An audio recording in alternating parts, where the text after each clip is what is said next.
আৰক্ষী অধীক্ষক কাৰ্যালয় নিলগৰ তৰাজান মছজিদত চোৰৰ লুটপাট দানপাত্ৰ ভাঙি লৈ গ'ল লক্ষাধিক টকা চুৰি কাৰ্যৰ সমগ্ৰ দৃশ্য বন্দী হ'ল চিচিটিভি কেমেৰাত যোৰহাট নগৰ বৰ্তমান চোৰৰ ৰম্যভূমিলৈ পৰিণত হৈছে কাৰণ এটাৰ পিছত আন এটা চুৰি ডকাইতিৰ ঘটনাই যোৰহটীয়া ৰাইজক ভবাই তুলিছে কাৰণ এইবাৰ চোৰৰ টাৰ্গেট হৈ পৰিল ধৰ্মীয় অনুষ্ঠান যোৰহাট আৰক্ষী অধীক্ষক কাৰ্যালয়ৰ পৰা 100 মিটাৰ নিলগত থকা তৰাজান মছজিদত তিনিজনীয়া এদল চোৰ প্ৰৱেশ কৰি 5টা দানপাত্ৰ ভাঙি লৈ যায় 50,000 টকাৰ নগদ ধন 5টা দানপাত্ৰৰ ভিতৰত 3টা মছজিদৰ আৰু 2টা মাদ্ৰাছা দানপাত্ৰ আছিল মছজিদত হোৱা চুৰি কাৰ্য সমগ্ৰ দৃশ্য বন্দী হৈ ৰল চিচিটিভি কেমেৰাত ইতিমধ্যে তৰাজান মছজিদ কৰ্তৃপক্ষই চুৰিৰ ঘটনাৰ বিষয়ে আৰক্ষীক অৱগত কৰি চিচিটিভিৰ ফুটেজ দাখিল কৰে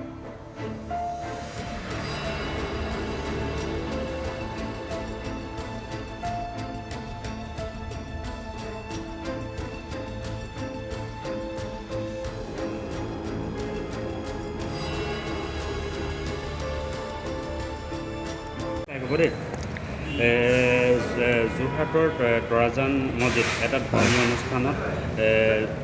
চোৰৰ উপদ্ৰৱ চলিলে কাৰণ যোৰহাট আৰক্ষী অধীক্ষক কাৰ্যালয়টো নিচে ওচৰত আছিল কি ক'ব এই মুহূৰ্তত কি ক'ম মানে বহুত দুখ বিষয়জনক এই ঘটনাটো কাৰণ আগতেও ইয়াত কিছুদিন পূৰ্বে আৰু দুবাৰ হৈছে এইবাৰ দি মই থকা কালত প্ৰায় মই 16 বছৰ চলি আছে ইয়াত মই থকা কালত আৰু 3বাৰ হ'ল এইবাৰ দি আৰু তাৰপিছত এতিয়া মানুহৰ মাজত মানৱতা নাইকিয়া হৈ গৈছে আজিকালি যেনেকুৱা মানে এনেকুৱা যেনে প্ৰেমে যেনেকুৱা তাৰমানে কি হিন্দু মুছলমান জাতি ধৰ্ম একো চিনি নাপায় চোৰৰ তেনেকুৱা ধৰণৰ হৈছে এতিয়া মানে ধৰ্মীয় অনুষ্ঠান পৰ্যন্ত চিনি নোপোৱা হৈ গৈছে দেখাত মানে মানুহ হিচাপত আছে কিন্তু আচলতে সি মানুহ নহয় আৰু 2 নম্বৰ মানে দুখ বিষয়জনক এইটোৱেই যে আমাৰ ওচৰত ধৰি লওক টাউনৰ মাজত মেইন মছজিদ আমাৰ এখন মছজিদ ইয়াত SP অফিচো আছে আমাৰ থানাও আছে ওচৰতেই প্ৰশাসন ওচৰতে আছে গতিকে ইয়াৰ পিছতো ধৰি লওক আমি জনাইছোঁ আৰু আগতো তেনেকুৱা হৈছে ইয়াৰ বিষয়ে কোনো যি সুৰাস্তা আমি দেখা নাই আৰু সেইটো আমি আশা কৰোঁ যে তেওঁলোকে ইচ্ছা কৰিলে প্ৰশাসনে ইচ্ছা কৰিলে এইটোৰ ব্যৱস্থা কৰি তাৰ অনুসন্ধান উলিয়াব পাৰিব বুলি আমাৰ বিশ্বাস আছে যদি অকণমান ধৰ্মীয় অনুষ্ঠান হিচাপত বা মানৱতাৰ খাতিৰত যদি অকণমান চোৱা যায় গতিকে এইবিলাক কামক কাৰণ এইবিলাক যদি ধৰ্মীয় অনুষ্ঠানত যদি এনেকুৱা হয় তেনেহ'লে প্ৰাইভেট মানুহৰ মাজত মানুহক হত্যা কৰাৰ পৰলৈ চোৰ ডকাইতি কৰাৰ পৰলৈ সেইটো কোনো ধৰণৰ মানে ভাৱনীয় কথাই নহয় আহি নপৰে কাৰণ সেইটো চলিবই কাৰণ সেইটো সাধাৰণ কথা সিহঁতৰ কাৰণে কাৰণ য'ত নেকি ধৰ্মীয় অনুষ্ঠান ততে যেনেকৈ কোনো চিন্তা নোহোৱা কেনেকৈ হাত দিয়ে আৰু চাওক তাৰোপৰি অকল আমাৰ মছজিদ বুলিয়েই নহয় আৰু বহুকেইটা মছজিদত তেনেকুৱা হৈছে ইয়াত যোৰহাট টাউনৰ কথা কৈ আছোঁ মই একে ৰাতিত একফালৰ পৰাই মানে কেইবাটা মছজিদৰ টাৰ্গেট হয় আৰু তাৰোপৰি এই মছজিদত আমাৰ ধৰ্মীয় অনুষ্ঠান যে মাদ্ৰাছা থাকে বাহিৰত যেনে মানে কাছাৰ শিলচৰ ডিষ্ট্ৰিক্টত বাছকানি মাছৰ হাজাৰ মানে সৰু দুখীয়া ল'ৰা ছোৱালী পঢ়ি তাত ধৰ্মীয় শিক্ষা অৰ্জন কৰে সেই ল'ৰা ছোৱালীবিলাকৰ 2টা বাকচ আছিল ইয়াত 2খন মাদ্ৰাছাৰ সেই 2টা বাকচো নাই একেলগে চাফা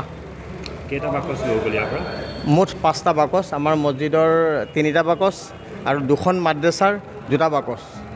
আৰু যোৱা মাহত আমাৰ যিটো বক্স খোলা হৈছিলে আমাৰ এইটো বাৰাণ্ডাত লগোৱা আছিলে তাত 15,000ৰ অধিক মানে পইচা সংগ্ৰহ হৈছে আৰু যিদিনাখন পৰহি হ'ল ঘটনাটো যোৱাকালি খোলা ডেট আছিলে কমেও ধৰি লওক মানে সেই 15,000 আশে পাশেই হয়তো বেছিও হ'ব পাৰে তাৰোপৰি যিটো বাছখান্দি মাদ্ৰাছা যিটো বাকচ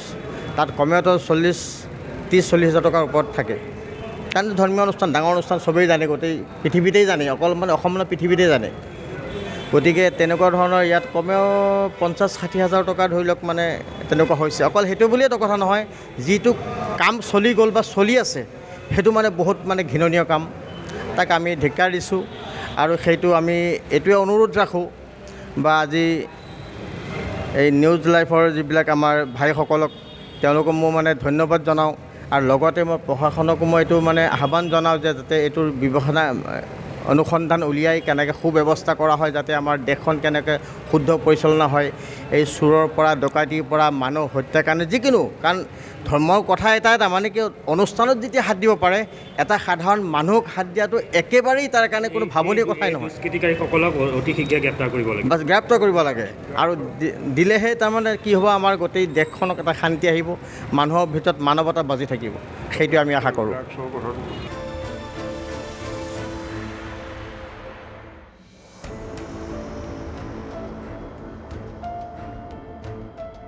news desk report democratic Assam, democratic Assam.